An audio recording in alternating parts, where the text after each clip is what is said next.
Hi, this is Miss Schwartz and we're going to do a watershed lesson today. This lesson is all about food webs and biomagnification. So food webs and biomagnification are really important aspects of our watershed.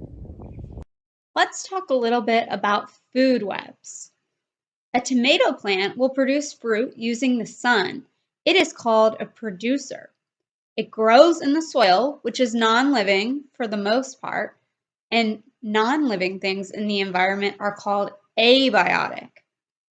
An herbivore, such as a bunny, may feed on the tomato plant or the tomatoes that it produces.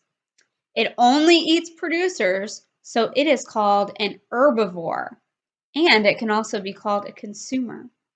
Then a hawk might scoop up the bunny. This would be a carnivore. Some animals eat both plants and meat, so they are called omnivores. After days of eating bunnies and flying around, the hawk finally dies of old age. It decomposes on the ground and is then eaten by worms and bacteria. It becomes the soil. Then another plant will use the nutrients and energy that once belonged to it to grow in the decomposed soil.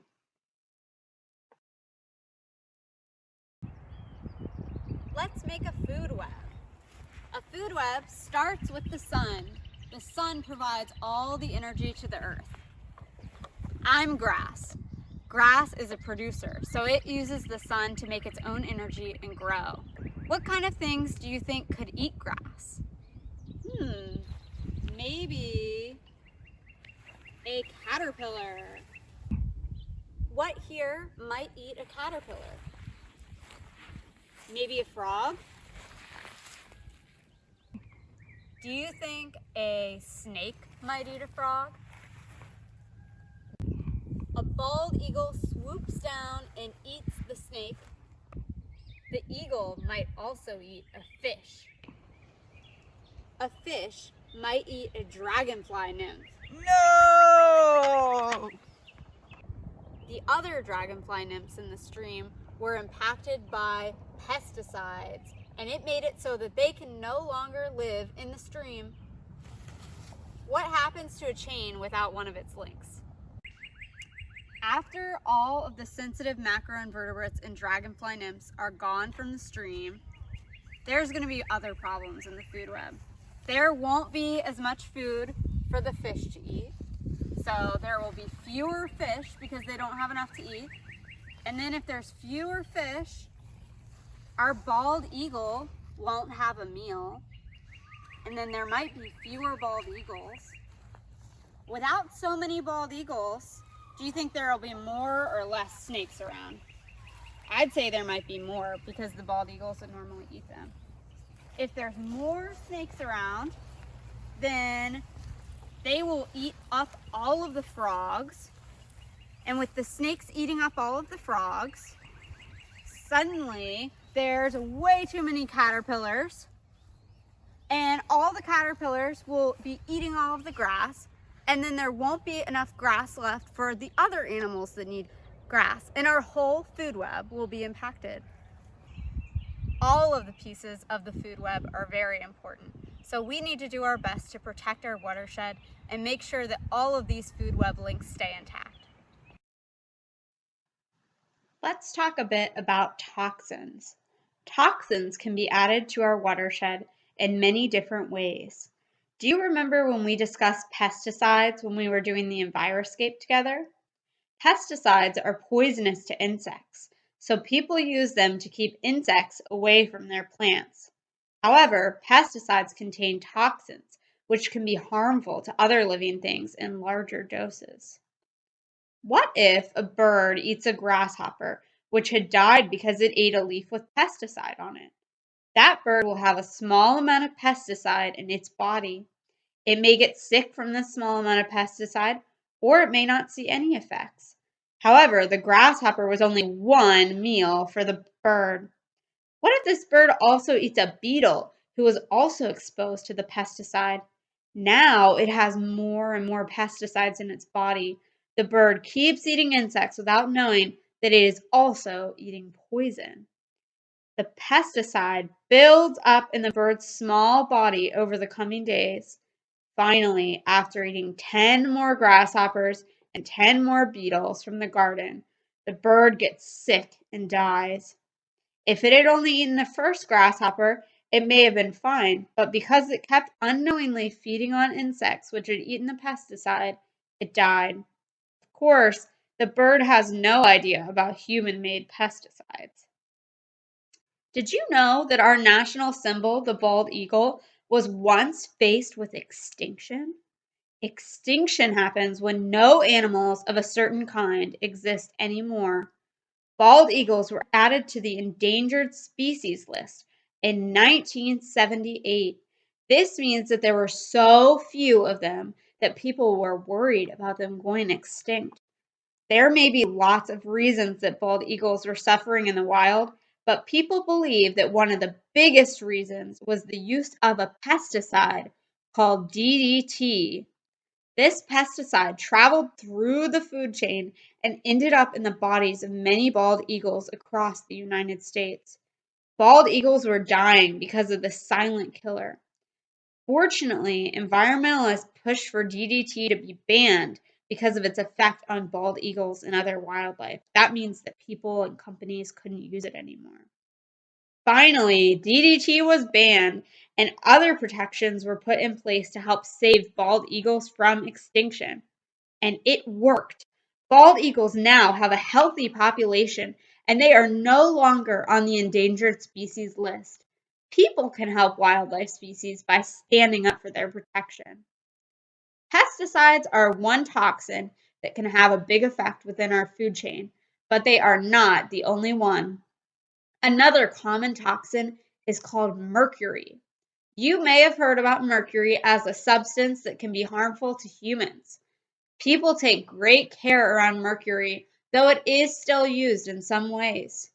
Mercury is also released as a byproduct of burning fossil fuels such as gasoline and coal. So every time you drive somewhere with your family, a tiny bit of mercury is being released into the atmosphere. Also, every time you turn on a light or television, mercury is being released as the coal is burned to create electricity. Even though the mercury that is released each day per person is a tiny amount, this amount becomes much larger when you consider that people in the world are also using electricity and driving in cars or riding on buses. Then you consider that everyone is releasing this mercury every day. Suddenly, it doesn't seem like such a small amount after all. All this mercury is released in the gas form, so it becomes air pollution first. However, when it rains, some of the mercury gets attached to the rain as it falls down.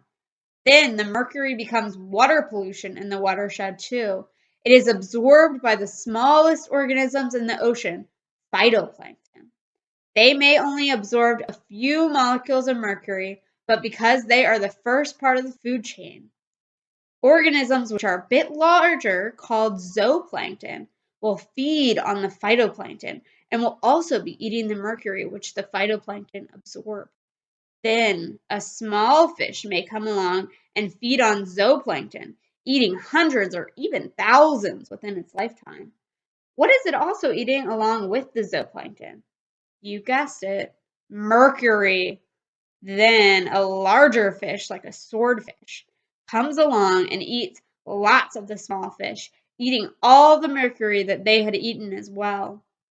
If this fish is harvested by humans before it dies, it will pass along its mercury to us. Humans eat fish and shrimp from all over the world, and all of them have some amount of mercury in them. As we learned, larger fish have the most mercury because of a big word called biomagnification. This is the process of a toxin magnifying as it goes up the food chain over time. It is important to be conscious of the amount of wild-caught fish you're eating because you could also be consuming too much mercury.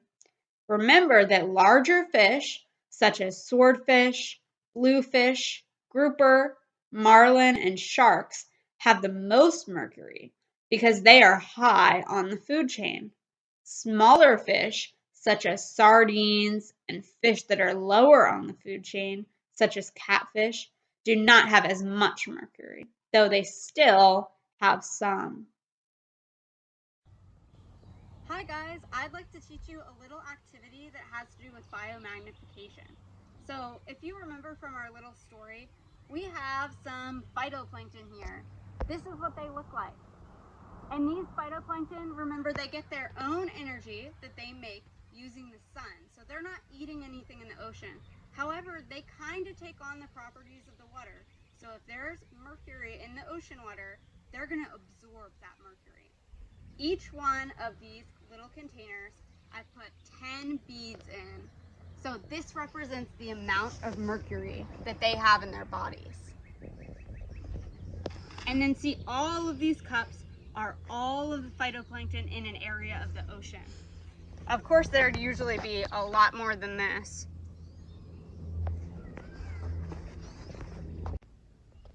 Now I've got some zooplankton. Zooplankton are still really, really tiny in the ocean, but they feed on phytoplankton. So for each zooplankton here, I've got one phytoplankton cup. They're gonna eat a couple of these phytoplankton cups. So let's see. This one's got all the mercury from both of the phytoplankton. This one's got 3.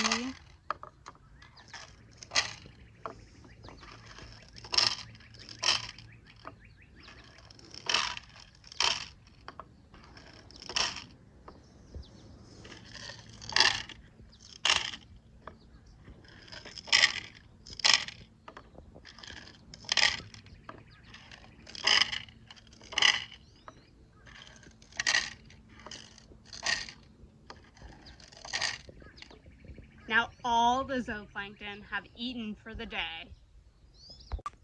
Sardines have come swimming along to make a feast of the zooplankton. So we've got 3 sardines and then all the mercury from the zooplankton.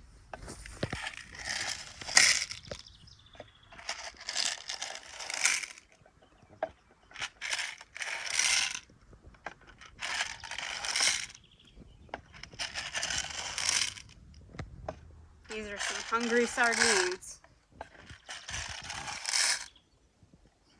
And they have eaten for the day.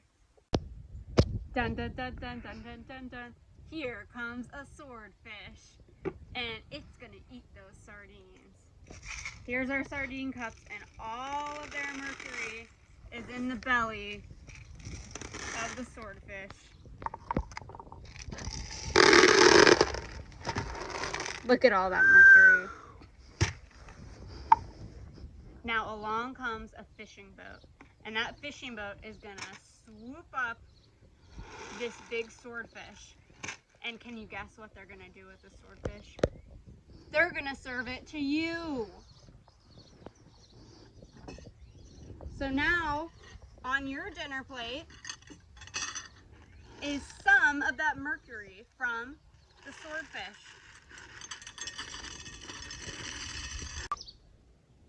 If you eat fish that are higher on the food chain, there might be a lot of mercury on your plate, but there are some ways to make smart decisions about eating fish too. One way is to eat fewer fish, so eating more veggies and fruits in your diet and less fish can certainly limit some of the mercury that you're eating. Another way is to eat simply lower on the food chain. So instead of eating the big swordfish, you could go for a smaller fish like an anchovy or a sardine.